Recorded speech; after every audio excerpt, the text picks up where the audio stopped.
This anime tells the story of a second-year high school student named Rakurou Hizutome. He is a young man who really likes playing games, but the games he plays are very different from other games. He is a fan of dregs games, games whose systems are unable to keep up with advances in virtual reality-based game technology which has become the standard in gaming. People who like this dregs game are usually called weirdos, and Rakurou is one of them. Another dregs game that he has just finished is a game entitled Feria Chronicle Online.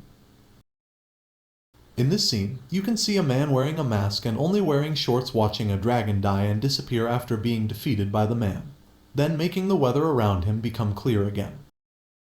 Behind the man there was a woman who was grateful and thanked the man that the evil dragon had been defeated.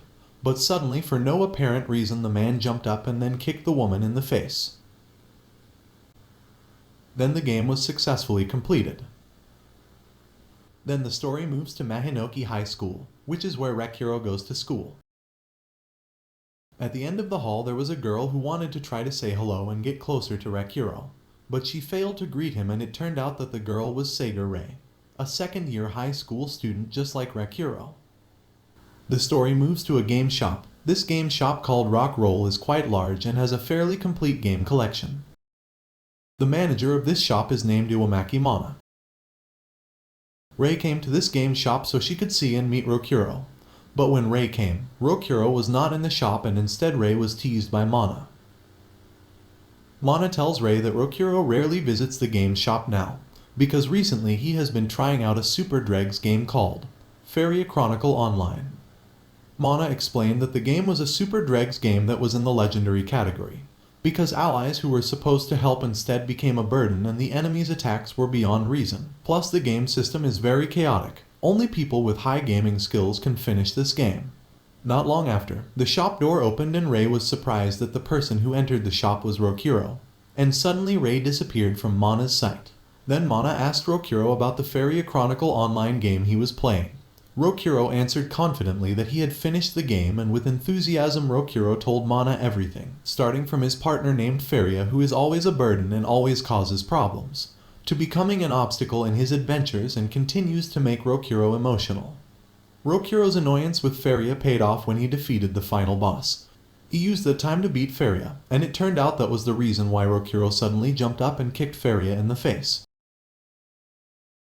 After finishing the Feria Chronicle game, Rakurou was confused about what other dregs game to play. The store manager suggests Rakurou to play the game Shangri-La Frontier, a VR game played by more than 30 million people and developed by a large gaming company called UES. It wasn't long before Rakurou looked for information about the game before he started playing it. After collecting some information, Rakurou then immediately logged in to play the game. After logging in, Rakurou must create a character to play in this game. Rakurou was amazed and surprised because this game had many choices of characters that could be played. After seriously choosing and creating his avatar, his character was finally finished. A character who prioritizes good weapons over defense.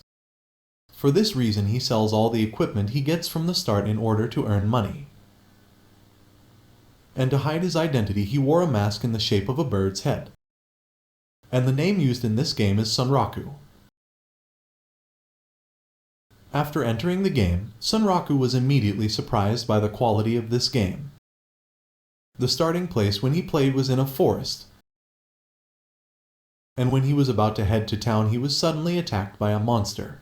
The first monster he encountered was a goblin, and he used this monster as a test for his fighting techniques. After killing the goblin, suddenly in the bushes a killer rabbit appeared.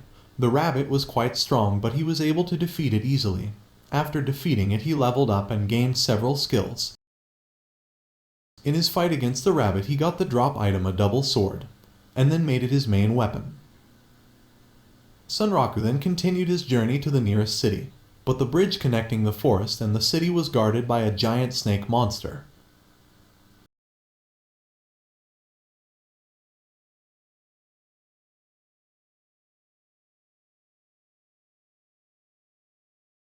The second episode begins with a character wearing white armor standing tall in the early city of First Tia.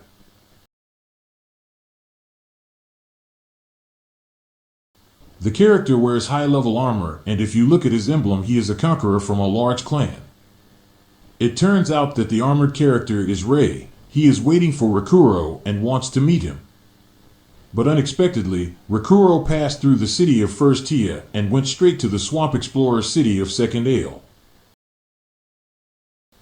At the end of the bridge to the city of Second Ale, Sunraku is preparing to face the giant snake monster that guards the bridge connecting the forest and the city of Second Ale. Before attacking, Sunraku tried to observe the monster's attack pattern as usually when he playing the game. Sunraku was easily able to read the monster's attack pattern, and Sunraku was confident that he could win against the giant snake monster without getting hurt. Then Sunraku immediately attacked the monster with his double swords, but when it hit the monster's body the sword broke and couldn't penetrate the giant snake's hard skin. Sunraku replaced his sword with the sword he got from the previous killer rabbit, and when he was about to attack again, the snake unexpectedly released poison from its tail and hit Sunraku's body.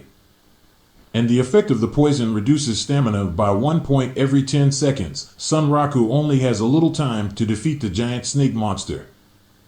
Sunraku continued to attack the snake, but none of his attacks worked because the snake's skin was very hard. Sunraku continued to attack and tried to make the snake's weak point so it could make a critical attack. However, his attack was in vain again because the wound that Sunraku gave to the snake healed quickly. Sunraku bounced into the air and then the snake tried to eat him. Sunraku quickly blocked the snake's attack with his sword and then stabbed the snake's eye with his skill. And finally the snake was defeated and dropped a valuable item. Sunraku looked happy and excited after defeating the giant snake monster, but he forgot that he was being exposed to poison which made his stamina almost run out and he would die if he reached 0.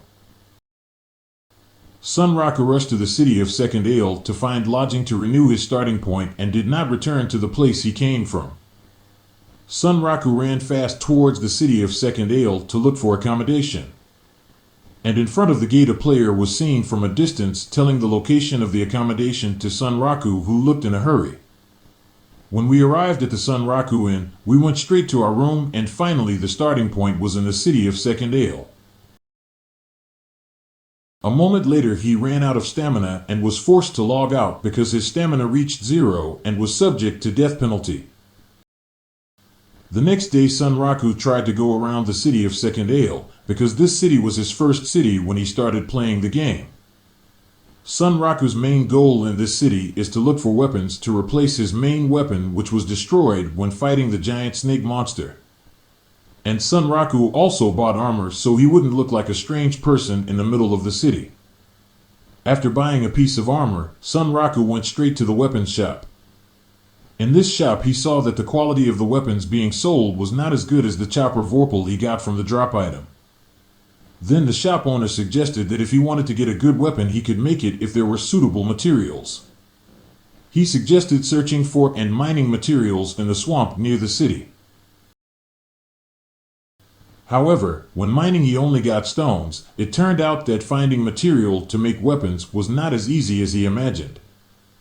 After 3 hours of mining, he finally managed to collect the material, but unexpectedly, while mining, he found the rare material, a fossil stone.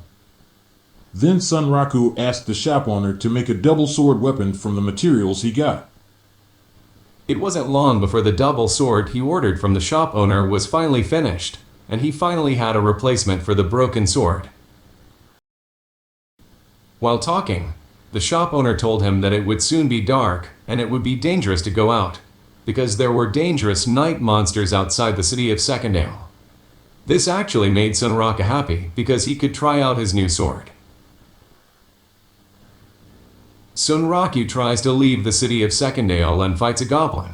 But it is true, as the weapon shop owner said, that the monsters that come out at night are more dangerous. Even a goblin who is weak during the day has incredible fighting power and makes Sunraku overwhelmed by a goblin. While fighting with the goblins, a mysterious monster suddenly appeared, which made the goblins die very easily just by its arrival. It turns out that the mysterious monster that appeared in front of Sunraku was a unique monster, Lycan the Wolf. Can Sunraku defeat this unique monster? Watch the next story in the next episode. See you.